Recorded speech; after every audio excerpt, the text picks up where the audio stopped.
5 years ago, the woman I was planning to propose to left me for my wealthy cousin. Today, at my grandmother's funeral, my cousin walked in with her, all shine and arrogance. She leaned close enough that I could smell her designer perfume and whispered, "Guess I made the right choice? You're still broke." I looked at her calmly and said, "Yeah, well, meet my wife." She froze because standing next to me was someone she never expected to see. Someone who would shatter everything she thought she knew about winning and losing. Before we get into how this all played out, hit that subscribe button. We're so close to 37,000 subscribers, and I'd appreciate your support. Drop a comment below about a time when someone who wronged you got what they deserved. Now, let's get back to the story. My name's Aaron Crane. I'm 33 years old, and for the past 5 years, I've been rebuilding a life that was destroyed by two people I trusted. This isn't just about betrayal. It's about discovering that sometimes the worst thing that happens becomes the catalyst for the best thing that could have happened. The funeral was at Riverside Chapel on a cold November morning. My grandmother had lived to 89, sharp as a tack until the very end. She'd been the one person in the family who never measured worth by bank accounts. When everyone else was comparing salaries and job titles at family gatherings, she'd ask about whether you were happy, whether you were kind. I arrived with my wife, Ellen. She was wearing a simple black dress, no jewelry except her wedding ring. We'd been married for 2 years, together for 3. Ellen taught 5th grade at an elementary school in the district where I'd grown up. She made $48,000 a year and had never once complained about it. We stood near the back of the chapel, and that's when they walked in. My cousin, Blake Jordan, looked exactly like you'd expect a trust fund kid to look at 35. Expensive suit, probably Italian. Watch that cost more than most people's cars. Hairstyled in that deliberately casual way that actually takes effort and money. And on his arm was Bella Dixon. Bella, the woman I'd dated for 3 years. The woman I'd been saving up to buy a ring for when she decided my cousin's inherited wealth was more appealing than my honest work. They made an entrance. That's the only way to describe it. Blake walked like he owned the room, nodding at relatives with that practiced smile of someone who's never had to work for approval.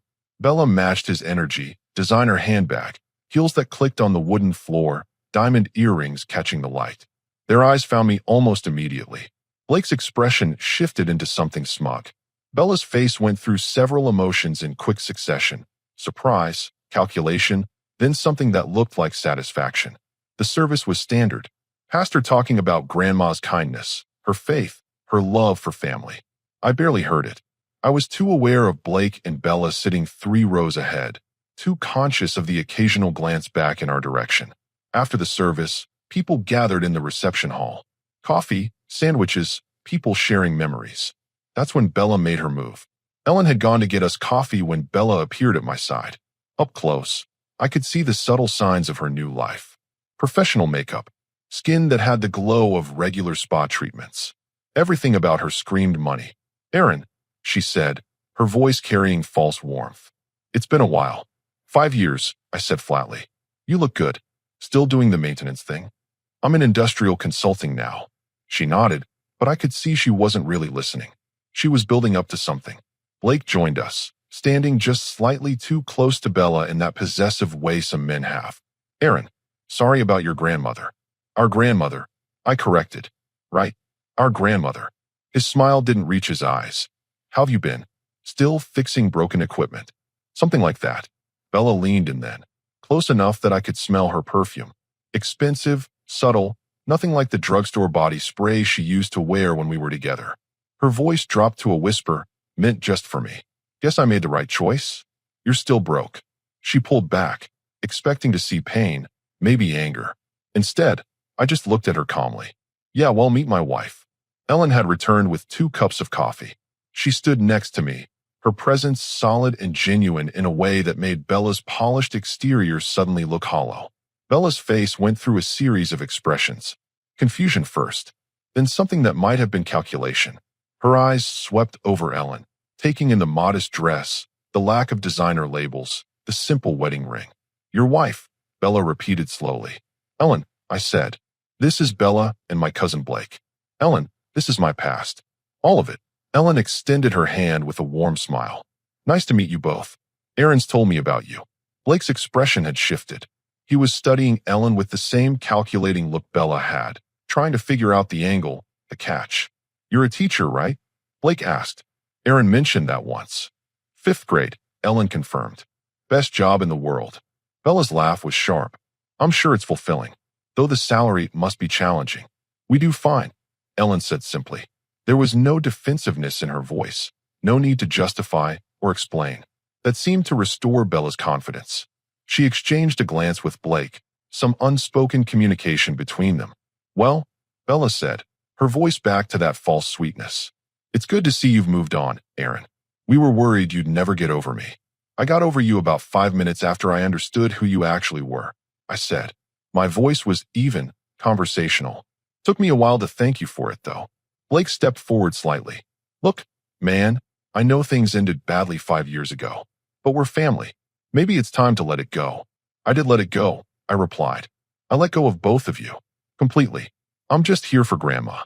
An older woman approached, one of Grandma's friends, wanting to share a memory. I turned my attention to her, effectively ending the conversation. When I looked back, Blake and Bella had moved to the other side of the room. Ellen squeezed my hand. "You okay?" "Better than okay," I said honestly. Because here's what Blake and Bella didn't know, what they couldn't see beneath Ellen's simple dress and my off-the-rack suit. They didn't know about the business I'd built. They didn't know about the contracts I had with 3 major manufacturing plants in the region. They didn't know that I'd turned a failing one-man operation into a consulting firm that cleared $500,000 in profit last year. They saw what they wanted to see, a guy who'd stayed in his lane, who'd settled for ordinary, who'd lost the competition they thought we were having. And I was fine with them thinking that, because the truth was going to come out on its own, and when it did, I wanted to see their faces. But that comes later. First, you need to understand how I got from being the guy who got dumped for his richer cousin to the guy standing in that funeral hall with genuine peace and a woman who loved him for who he was, not what he could provide. This story starts 5 years ago, on the worst night of my life. The night I found out that the woman I loved and the cousin I'd grown up with had been betraying me for months. And the night that, without knowing it, set me on the path to becoming someone I could actually be proud of. 5 years ago, I was 28 years old and working as an industrial maintenance technician at Doherty Manufacturing, a mid-sized plant that produced automotive parts. I made $52,000 a year, which wasn't impressive by any measure, but it was honest work. I fixed machines, kept production lines running, solved problems. There was satisfaction in taking something broken and making it work again. Bella and I had been together for 3 years. We'd met at a friend's barbecue. She worked as a dental hygienist, made about the same as me. We'd talk about saving for a house someday, maybe starting a family. Normal stuff. The kind of future normal people plan for. I'd been saving for an engagement ring. $3,000 set aside over 8 months. Not much, but it was mine. Earned through overtime shifts and skipping things I didn't need. I had the ring picked out at a jeweler downtown. A simple design with a small diamond. Nothing flashy, but meaningful. My cousin Blake had always been different from me. His father, my uncle, had made a fortune in commercial development. Blake inherited a trust fund at 25 that set him up for life. He didn't work because he had to. He worked because it gave him something to do, managing the family's rental properties and investments. We'd never been close. He was 4 years older, and we'd grown up in different worlds despite being family. But we were civil at family functions. He'd ask about my job with polite disinterest. I'd nod along when he talked about his latest investment or the vacation he'd just taken. The night everything fell apart was a Wednesday. Middle of the week, nothing special about it. I'd gotten off work early because we'd finished a major repair ahead of schedule. Normally, I wouldn't be home until 7, but it was barely 5 when I pulled into the parking lot of my apartment building. I saw Blake's Mercedes in the visitor parking. Black, polished, the kind of car that announced itself. I remember thinking it was odd, wondering why he'd be visiting. We'd never had that kind of relationship where we just dropped by. I climbed the stairs to my second-floor unit, keys in hand. The door was unlocked. That was the first real sign something was wrong. Bella was always careful about locking up. I opened the door and heard voices from the bedroom. Her laugh. His voice. The kind of conversation that stops the moment you walk in. They were dressed, at least. Sitting on my bed like they had every right to be there. Bella's face went white. Blake just looked annoyed, like I'd interrupted something important. "Aaron," Bella started. You're home early. I stood in the doorway of my own bedroom, keys still in my hand, trying to process what I was seeing. The rumpled bedsheets, her makeup slightly smudged, his casual comfort in my space. How long? My voice came out steady, which surprised me. Bella looked at Blake, some silent communication passing between them. He shrugged, like the answer didn't matter much either way. 6 months, she said quietly. 6 months. Half a year. While I'd been saving for a ring, working overtime to build a future with her, she'd been sleeping with my cousin in my own apartment. Why? I asked, though I already knew the answer. Blake stood up, straightening his expensive shirt. Come on, man. Don't make this more dramatic than it needs to be. Bella and I connected. It happens. In my apartment. In my bed. Your apartment. Blake said with a slight smile. Exactly. Look around, Aaron. This is a one-bedroom apartment in a building with thin walls and a parking lot full of 10-year-old cars. Bella deserves better than this. We were building something, I said, looking at Bella. We had plans. She stood up too, and I saw something in her face I'd never seen before. Not guilt, not even embarrassment, just tired resignation, like she'd been waiting for this conversation and was ready to get it over with. We had plans to stay exactly where we are, Bella said. That's not enough for me anymore. Blake can give me things you can't. Security, travel, a life that's actually worth living. I work hard. I provide. Blake laughed. You fix broken machines for 50 grand a year. I make that in interest every quarter without lifting a finger. There's no competition here, cousin. I'm not being cruel. I'm being honest. I looked at Bella. Is that how you see it? I'm just not good enough. You're a good person, Aaron. You're kind and reliable. But Blake is successful. He's going places. You're going to be a maintenance tech your whole life, living in apartments like this, counting pennies. And that's unacceptable to you. I want more, she said simply. I deserve more. I walked to the closet, pulled out the small duffel bag I used for gym clothes, and started filling it with her things. Toothbrush from the bathroom, the spare clothes she kept in my dresser, the book on my nightstand she'd been reading. What are you doing? Bella asked. Helping you get what you deserve, I said. Get out. Aaron, let's talk about this like adults. We just did. You made your choice. I'm making mine. Get out of my apartment. Blake stepped forward. Look, I get that you're upset, but Bella and I care about each other. This isn't just about money. I turned to face him. You came into my home, slept with my girlfriend in my bed, and now you're going to tell me it's about love? Get out. Both of you. Now, don't be pathetic about this, Blake said. His voice had an edge now, the patience wearing thin. She's made her choice. Accept it and move on. I'm accepting it. And moving on starts with you leaving. Bella grabbed her bag from my hands. Fine. This is exactly why I'm done with you. You can't even have a mature conversation without getting emotional. I'm not emotional, I said. My voice was still steady, still controlled. I'm just done with both of you. There's a difference. They left. Blake put his arm around Bella's shoulders as they walked out. That possessive gesture meant to twist the knife a little deeper. The door closed behind them, and I stood in my apartment surrounded by the evidence of their betrayal. That night was the longest of my life. I didn't sleep, didn't eat, just sat on my couch staring at the wall, trying to understand how I'd been so blind. 6 months. Half our relationship had been a lie. The next morning, Blake called me. I almost didn't answer, but curiosity got the better of me. What do you want? I asked. I wanted to check in. Make sure you're not going to do anything stupid. Like what? I don't know. Show up at my place. Make a scene at a family function. Bella's worried you might cause problems. I sat with that for a moment. Blake, let me make something clear. You didn't win anything. You didn't beat me at some competition. You just showed me who you both are. That's all. Keep telling yourself that if it makes you feel better. But we both know the truth. Bella chose the better option. That's just how life works. Does it make you feel powerful? Taking something from someone who trusted you. I took what I wanted, Blake said. That's what successful people do. They see an opportunity and they take it. You can be bitter about it, or you can learn from it. Up to you. He hung up. I sat there with the phone in my hand, feeling something shift inside me. Not heartbreak anymore. Not even anger. Just cold, clear determination. Blake thought he'd won.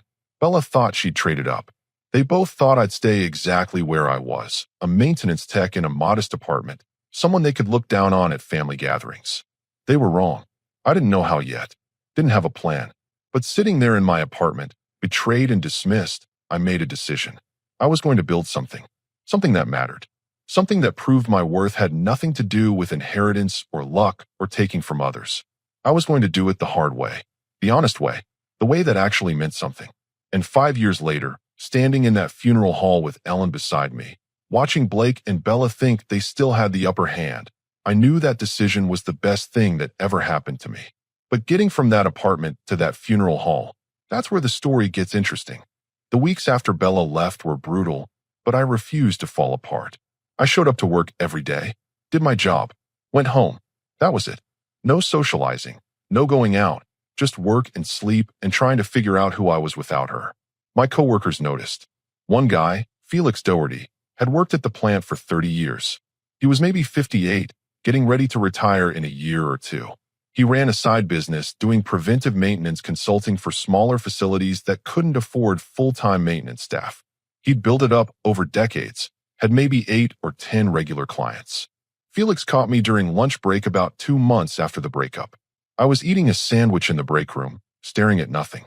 "You look like hell," Felix said, sitting down across from me. "Thanks for the observation. Woman trouble?" Something like that. Felix nodded, didn't push for details.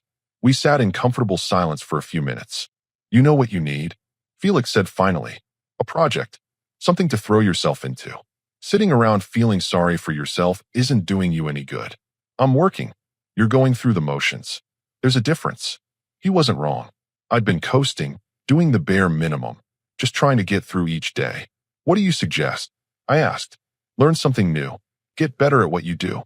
Take some of those advanced certification courses the company offers. Make yourself more valuable." I thought about that. "Why?" "So I can make an extra $5,000 a year." "So you have options," Felix said. "Right now, you're stuck. Stuck in your head. Stuck in this job. Stuck in thinking your life is over because some woman didn't appreciate what she had. Options give you freedom." Over the next 6 months, I took Felix's advice. I enrolled in every training course I could find. Advanced hydraulics, pneumatic systems, industrial electronics, PLC programming. I spent my evenings studying, my weekends at certification workshops. Work became something other than just a paycheck. It became proof that I was capable of growth, of improvement, of becoming more than I'd been. Felix noticed, started pulling me in on his consulting jobs on weekends. Small stuff at first, helping him assess equipment at a warehouse facility, reviewing maintenance protocols at a food processing plant. He'd pay me a couple $100 per job, but more importantly, he was teaching me the business side of things. Maintenance work isn't just about fixing what's broken, Felix explained during one job. It's about preventing breakdowns before they happen. You do that right, you save companies tens of thousands in downtime. That's worth paying for. One Saturday, about 8 months after Bella left, Felix and I were finishing up an assessment at a manufacturing facility. We were sitting in his truck, filling out the report. "I'm thinking about selling the business," Felix said suddenly. I looked at him. "Your consulting business?" "Yeah, I'm getting tired. My wife wants to travel while we still can. I've got enough saved up. Time to enjoy life a little before I'm too old to appreciate it." "Who are you selling to?" Felix shrugged. "Haven't found anyone yet. Posted it on a couple business for sale websites, but the offers I'm getting are lowball. People who want to buy the client list cheap and run it into the ground." "What would you want for it?" "Honestly, 40,000. That covers the client contracts, the equipment I've accumulated, and the business name. It's not generating huge money, maybe 70 or 80 grand a year after expenses, but it's steady work. For the right person, someone who actually knows what they're doing, it could be worth a lot more." I sat with that number. $40,000. I had maybe 12,000 saved up. The ring money I'd never spent, plus what I'd managed to set aside since. "Would you consider owner financing?" I asked. Felix turned to look at me. "You're serious?" "I don't know. Maybe. What would that look like?" 20,000 down, 20,000 over 2 years at 5% interest. "But Aaron, this isn't a game. You'd be taking on real responsibility. These clients expect professional service. You mess up, you lose them." "I know. And you'd need to keep working your day job for at least the first year, maybe 2. Running this business nights and weekends until you build it up enough to go full time. That's a lot of hours. I'm already working nights and weekends with you. At least this way I'd be building something for myself." Felix studied me for a long moment. This about proving something to that woman who left you? No, I said, and I meant it. This is about proving something to myself. We sat there in his truck, engine idling, while Felix thought it over. Tell you what, he said finally. You come work with me for the next 3 months. Every weekend, every consulting job I do. I'll pay you the same as I have been, but I'll also teach you everything I know about running this business. Clients, contracts, pricing, scheduling, all of it. At the end of 3 months, if you still want to buy it, and I think you can handle it, we'll work out the financing. I stuck out my hand. Deal. Those 3 months were intense. I worked my 40 hours at the plant, then spent another 20 to 30 hours on weekends doing consulting jobs with Felix. He wasn't easy on me. Made me handle client communications, draft proposals, manage scheduling conflicts. Treated me like I already owned the business. You need to understand the pressure, Felix said when I complained about the workload. This is what it takes. You want easy, stick with the day job. You want to build something, this is the cost. I met Ellen during those 3 months. It was at a community workshop on fire safety. The plant required all employees to attend, and the school district had sent their staff too. Ellen was sitting 2 rows ahead of me, asking intelligent questions about emergency protocols. After the workshop, I ran into her at the coffee station. We started talking. She mentioned teaching 5th grade. I mentioned working maintenance at the plant and building a consulting business on the side. That sounds exhausting, she said with a smile. It is, but it's worth it. Why? What are you building toward? I don't know exactly. Just something better than where I am. She wrote her number on a napkin. Call me sometime. I'd like to hear more about it. I called her 3 days later. We went for coffee, talked for 2 hours. She didn't ask about my financial situation. Didn't care what kind of car I drove. Just wanted to know about my work, my goals, what made me tick. Second date, I told her about Bella and Blake. Got it out in the open early.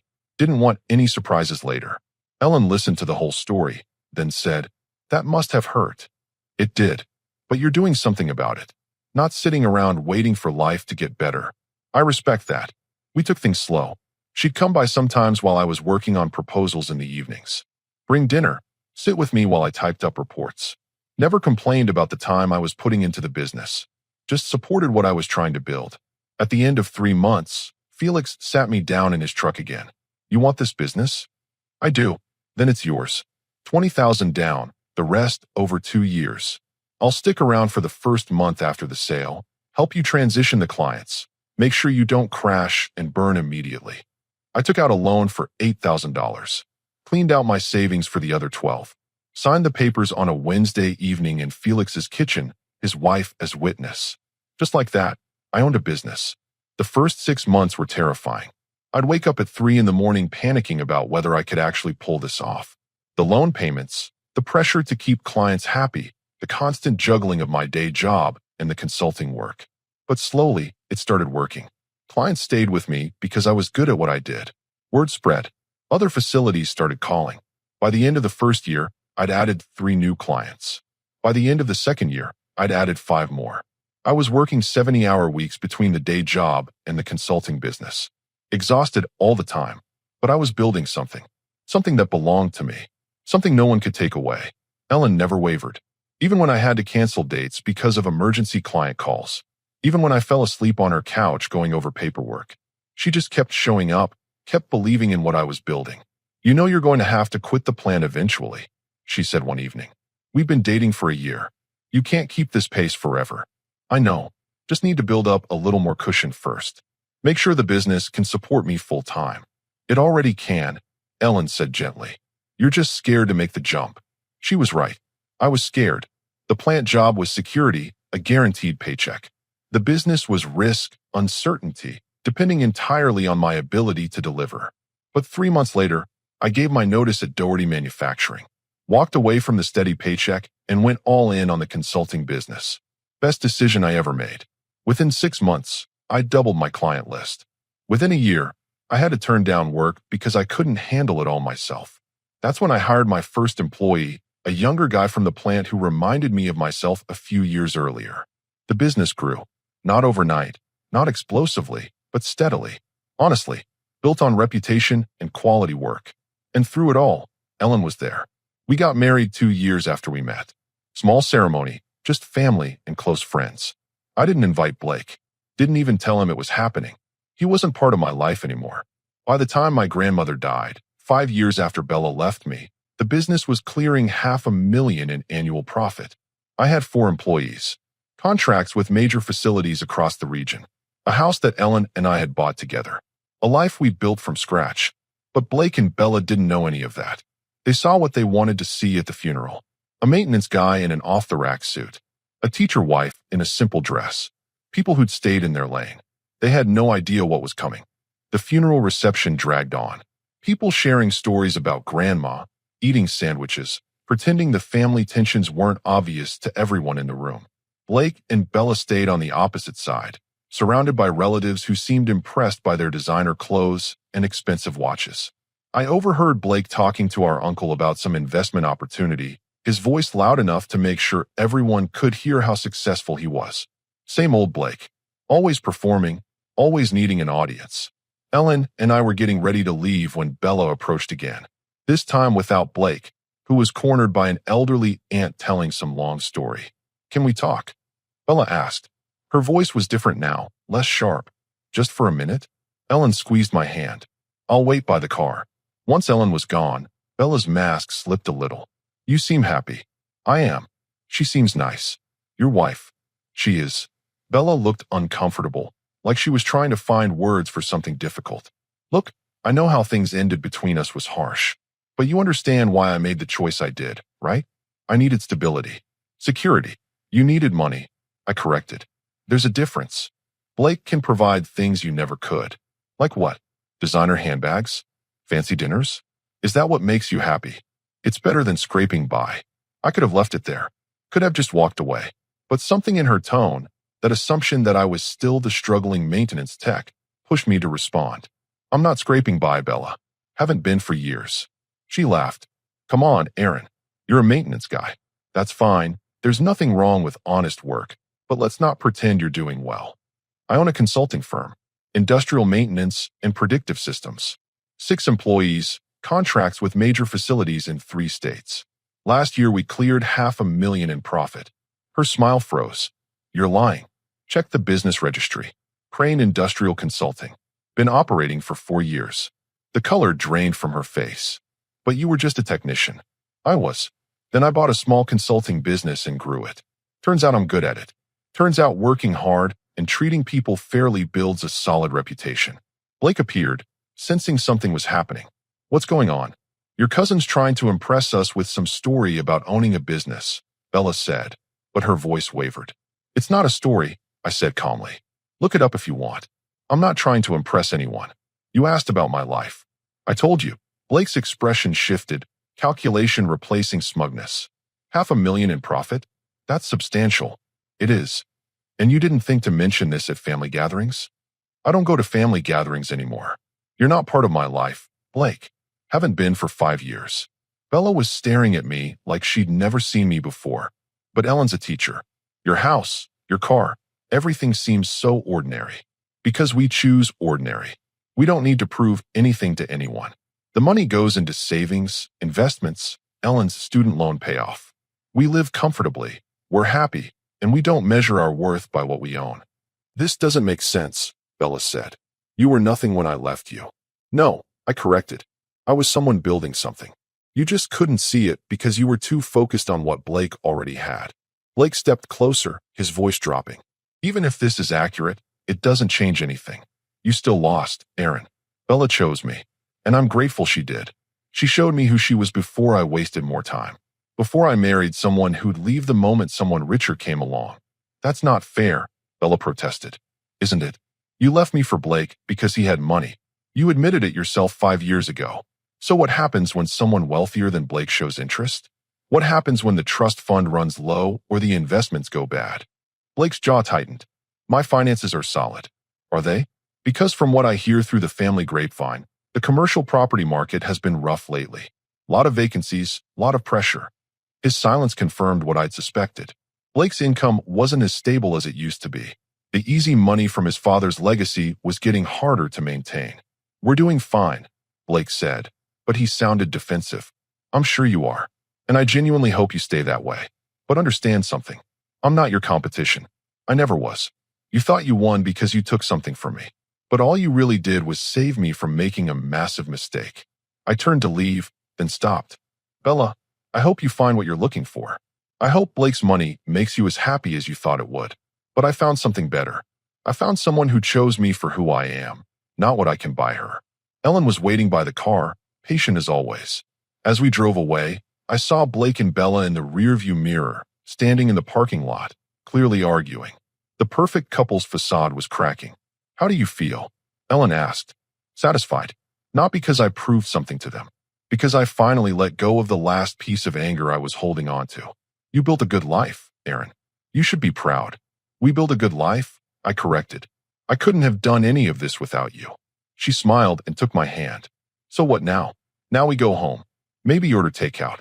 Watch something mindless on TV. Enjoy the life we have. Sounds perfect. And it was. Blake and Bella could keep their designer lifestyle, their need to impress people, their constant measuring of worth by possessions. I had something they'd never understand. I had peace, purpose, a partner who valued character over credit scores. 5 years ago, losing Bella felt like the end of everything. Turned out it was just the beginning of something better. Sometimes the worst thing that happens to you is exactly what needed to happen. You just can't see it until you're on the other side. 3 days after the funeral, my phone rang. Unknown number. I almost didn't answer. Aaron, it's Bella. I stayed silent. I just wanted to talk. About what you said at the funeral. There's nothing to talk about. Please. Just coffee. One conversation. No. I made a mistake, okay? I see that now. You built something amazing and I walked away from it. You walked away from me. I corrected.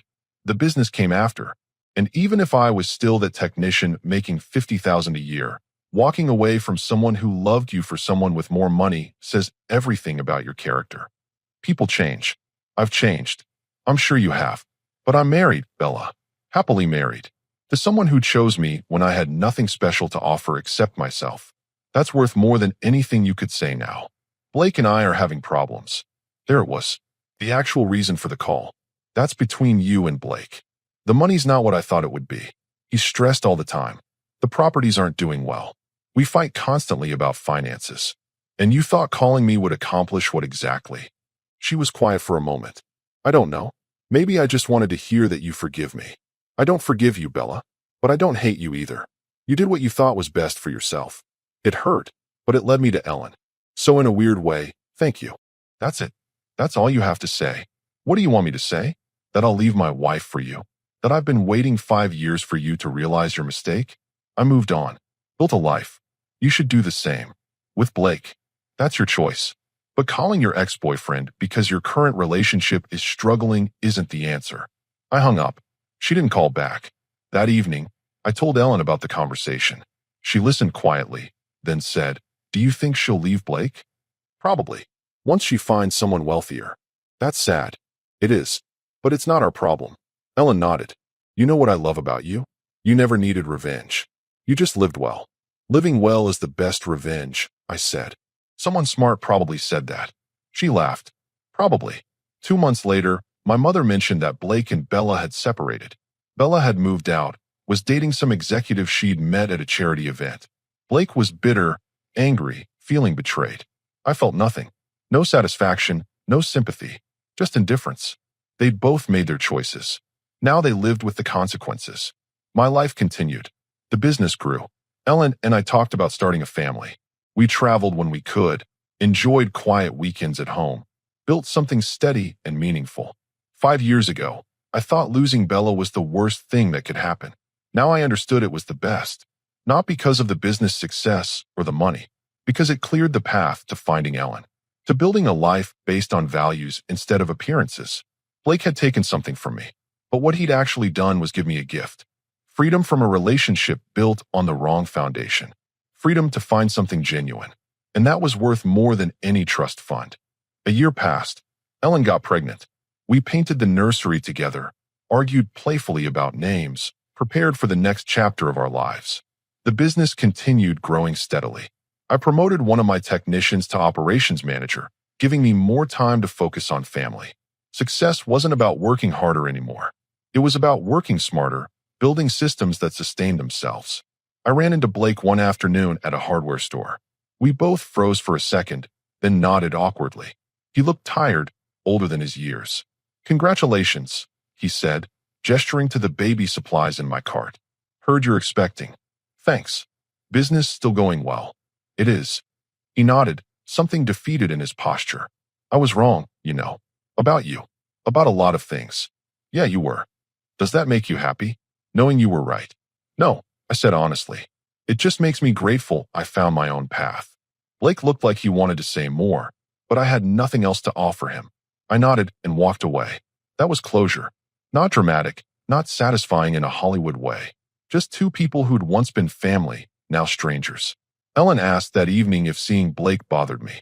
Not even a little, I said. He's just someone I used to know. Our daughter was born in September. We named her after my grandmother.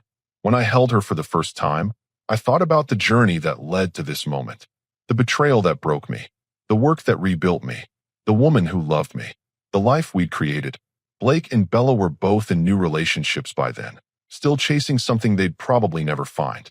Still measuring worth by external things instead of internal peace. I had everything I needed. Not because I'd gotten revenge or proven anyone wrong. Because I'd stayed true to who I was. Built something honest. Found someone genuine. 5 years ago, Bella whispered that she'd won. Standing in that hospital room, holding my daughter while Ellen slept peacefully, I finally had the answer. Nobody won. Nobody lost. We just made different choices about what mattered. And I chose right. The business, the money, the success, those were nice. But they weren't the prize. Ellen was. Our daughter was. The peace I felt every morning waking up next to someone who valued character over credit scores.